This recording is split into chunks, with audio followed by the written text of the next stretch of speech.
Olá, queridos alunos, sejam bem-vindos a mais uma aula de História com o tema Os Primeiros Tempos da República, no módulo 3, capítulo 6. Nesta aula, vamos falar sobre a crise do Império, a proclamação da República no Brasil, o Brasil republicano. Vamos viajar por mais um período da história? Vamos lá?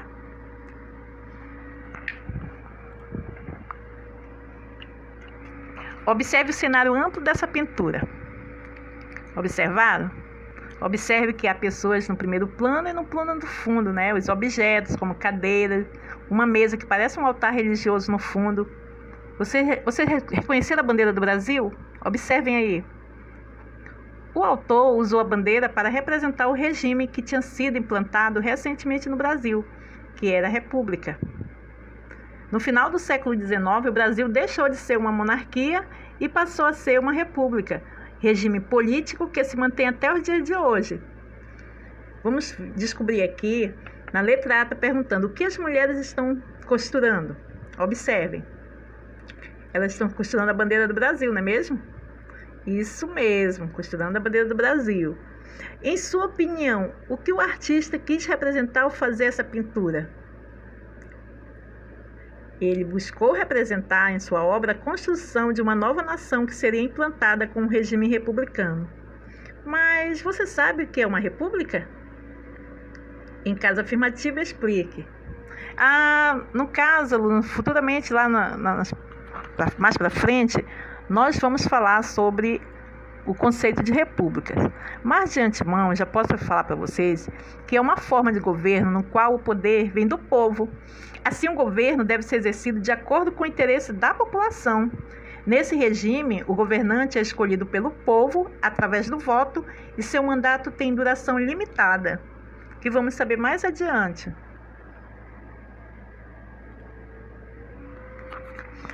Para nós descobrirmos como o Brasil deixou de ser império para ser república, é necessário saber o contexto do que aconteceu antes.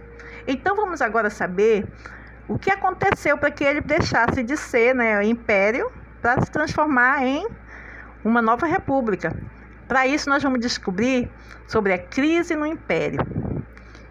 No final do século XIX, a monarquia brasileira passava por uma grave crise. Em uma monarquia, para quem não lembra, que nós demos no capítulo passado, a monarquia, o rei, a rainha, o imperador, a imperatriz ocupa o cargo de monarca e geralmente é chefe de Estado, podendo ser também chefe do governo. Nesse tempo, diferentes grupos sociais manifestavam a insatisfação com o governo de Dom Pedro II e passaram a exigir o fim da monarquia no Brasil. E quem eram essas pessoas que estavam demonstrando insatisfação? Bom, destacaram-se os grupos que queriam o fim da monarquia, grandes cafeicultores, oficiais do exército e profissionais liberais como médicos, jornalistas e advogados. Eles buscavam a formação de uma república para defender os seus interesses. Observem aqui a charge. Nessa charge, o que está acontecendo com Dom Pedro II? Estão observando? Bom, Dom Pedro II está sendo empurrado do seu trono, não é mesmo? Observem lá, um senhor lá atrás empurrando. De que maneira podemos relacionar a representação de Dom Pedro II ao charge com a sua situação de seu governo na época? Bom, o fato de Dom Pedro II estar sendo derrubado do seu trono está relacionado com a crise no final do segundo mandato. E naquela época ele estava vivendo em crise, o pessoal estava insatisfeito e estava querendo derrubar ele, querendo que ele saísse do seu reinado. Essa é uma charge de Ângelo Agostini, publicada na Revista Ilustrada em 1882. Agora, vamos continuar aqui falando sobre a crise no Império. Entre os militares, as ideias republicanas já circulavam havia algumas décadas, ou seja, foi mais ou menos por volta de 1880. Além de desejarem maior participação política, eles reivindicavam melhoria na carreira militar. Ou seja, eles tinham acabado de sair de uma guerra, no período do Pedro II, e aí eles estavam querendo melhorias. Os grandes cafeicultores também consideravam sua participação pequena na política do país, diante de tanta riqueza que o Brasil tinha, né? Então foi aí que, a partir da década de 1870, esses grupos ganharam mais força, formando organizações e partidos políticos que deram origem ao chamado movimento republicano. Esse movimento republicano é, como chamamos no Brasil, uma organização política que passou a se desenvolver principalmente a partir da década de 1870, encabeçada no Rio de Janeiro por membros do Clube Republicano. E o objetivo primordial desse movimento era implantar no Brasil uma federação republicana com um alto grau de descentralização administrativa, o que ainda existia durante o período imperial, que foi o período de 1822 a 1889. E agora vamos saber o conceito de república. Nós estamos falando, né, que o Brasil deixou de ser império e, a partir daí, ser república, né? Então, república é uma forma de governo na qual o poder vem do povo. Assim, o governo deve ser exercido de acordo com os interesses da população do país. Nesse regime, o governante é escolhido por meio de voto e seu mandato tem duração limitada. Aqui no Brasil, a duração do mandato do presidente é 4 anos, podendo concorrer à reeleição, então no máximo ele ficaria 8 anos. Bom, como nós já descobrimos, né, o que aconteceu, qual foi essa crise que teve no Império para poder o Brasil ser proclamada a proclamação da República, vamos agora descobrir como foi que aconteceu. Então, o desgaste do governo imperial fez com que Dom Pedro II perdesse o apoio político. Várias pessoas, né, se manifestaram contra ele, né, contra o governo dele, e aí ele perdeu esse apoio político. Nesse contexto, grupo de militares, apoiados por civis, organizou um golpe de Estado para derrubar a monarquia. Então, a proclamação da República foi resultado de um golpe militar, que derrubou a monarquia brasileira, que se enfraqueceu a partir do momento em que esse regime perdeu o apoio das elites econômicas do país. Isso aconteceu principalmente pela insatisfação de 2 grupos muito importantes naquele momento, que era na época o Exército e a elite cafeira paulista. A década de 1880 vivenciou uma crise política crônica no país. No final desse período, a conspiração contra a monarquia ganhou força do exército. Pouco dias antes do golpe, que resultou na proclamação da República, os conspiradores reuniram-se com o Marechal Deodoro da Fonseca para convencê-lo a aderir ao golpe. E então, no dia 15 de novembro de 1889, sob a liderança do Marechal Deodoro da Fonseca, foi proclamada a República. Mesmo que alguns grupos da sociedade brasileira estivessem de acordo com as ideias republicanas, a maior parte da população não teve qualquer participação no movimento que derrubou a monarquia. Vamos observar aqui essa pintura, né? Qual é o principal grupo da sociedade brasileira representada nela? Vocês observaram? Observem bem essa imagem. Então, os militares, né, constituem o principal grupo representado na imagem. E quais são os elementos que estão na pintura que indicam se tratar desse grupo? Observem bem a imagem. Por que vocês acham que são os militares que constituem o principal grupo representado nessa imagem? Bom, diversos elementos nos mostram, né, se tratar de militares, como as espadas, os canhões e o uniforme representado pelas pessoas representadas.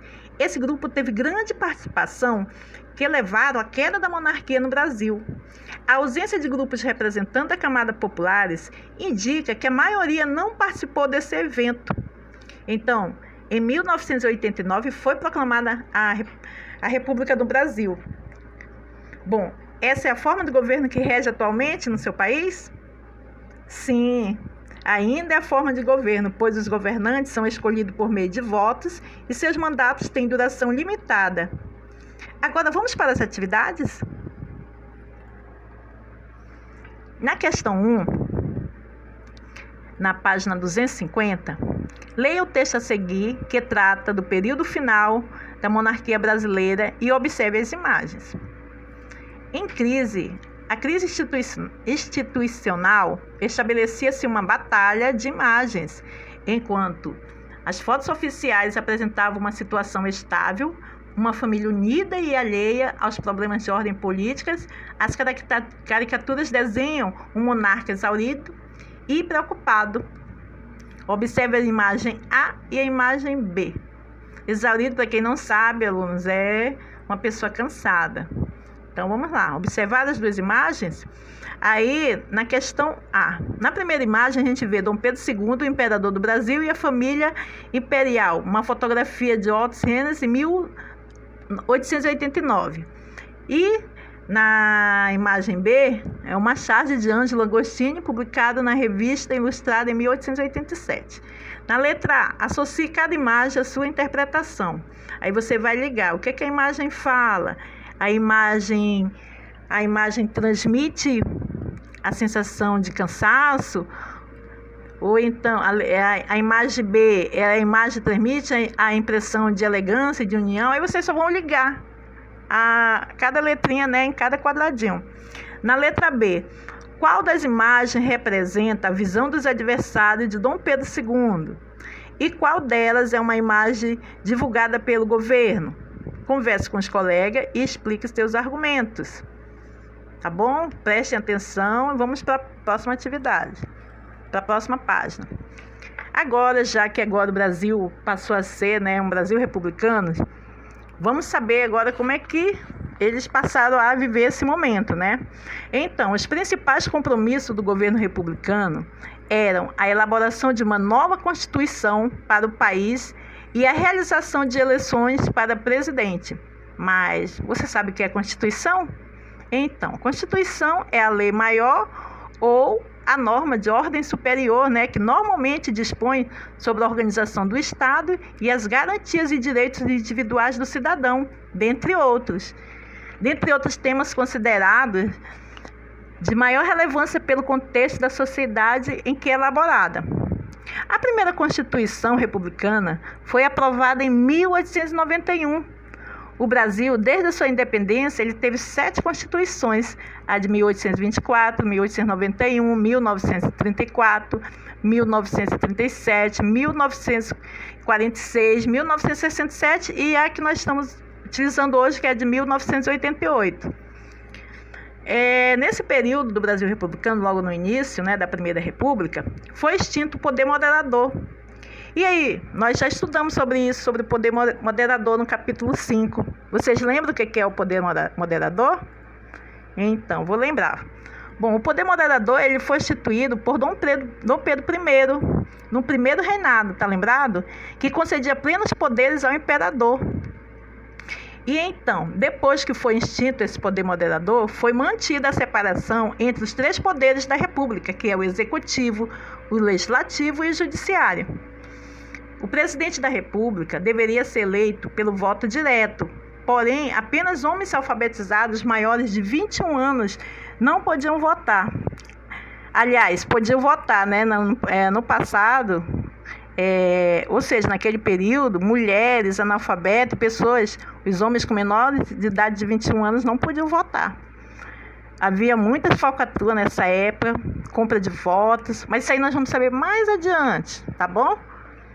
O período de cerca de 35 anos após a proclamação da República é chamado Primeira República. Nesse período, vigorou a chamada política do café com leite, que consistia em uma aliança entre os estados de São Paulo e de Minas Gerais para dominar a política brasileira. Dessa maneira, a dominação política desses estados garantiu que o governo federal concedesse privilégios aos cafeicultores sem levar em conta outros grupos. Ou seja, durante o período republicano, né, diversos presidentes mineiros e paulistas se alternavam no poder. Eles não davam chance para outros estados, né? Por quê? Porque eles dominavam naquela época o poder, né? No entanto, existem 2 exceções. Hermes da Fonseca, que governou entre 1910 e 1914, ele era do Rio Grande do Sul. E Epitácio Pessoa, que governou entre 1919 e 1922, ele era da Paraíba. Observem essa charge aí, o que vocês estão observando? Bom, esses 2 personagens maiores, ele faz referência ao estado de São Paulo e Minas Gerais, e o menorzinho são dos outros estados.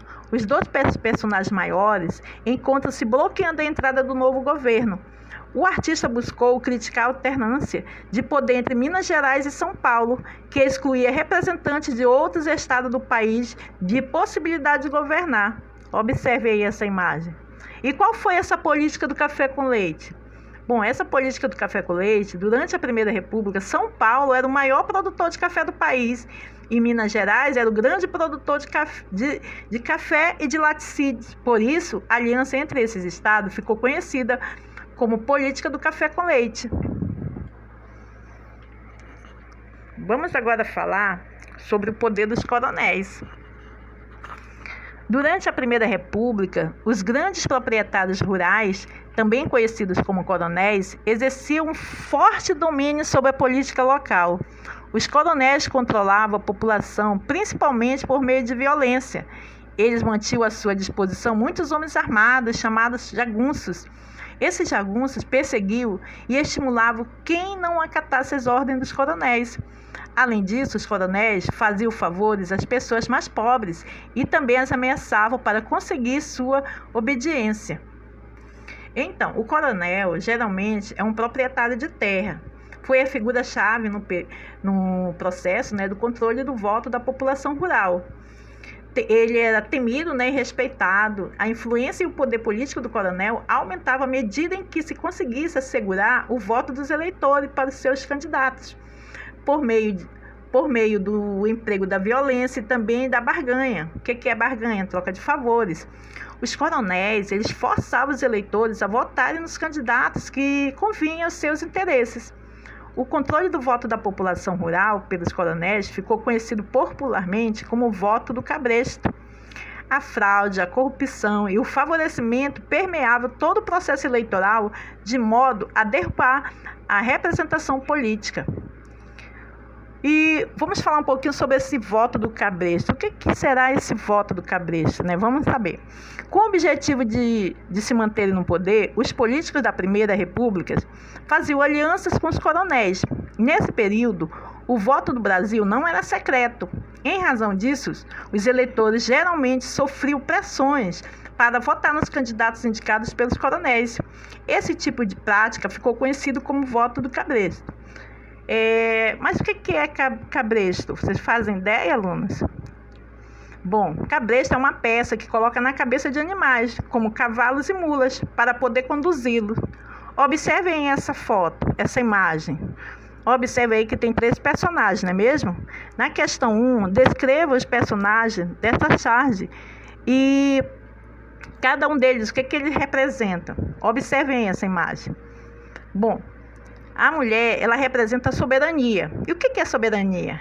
É a vontade do povo, O homem representando o político, o homem está representando, ele é o político. E atrás dele um homem sendo conduzido com o corpo de homem e a cabeça de um burro representando o povo, que está sendo conduzido pelo político. Aí a questão 2, por que o eleitor foi representado dessa maneira? Para simbolizar a falta de autonomia que o povo tinha naquele período.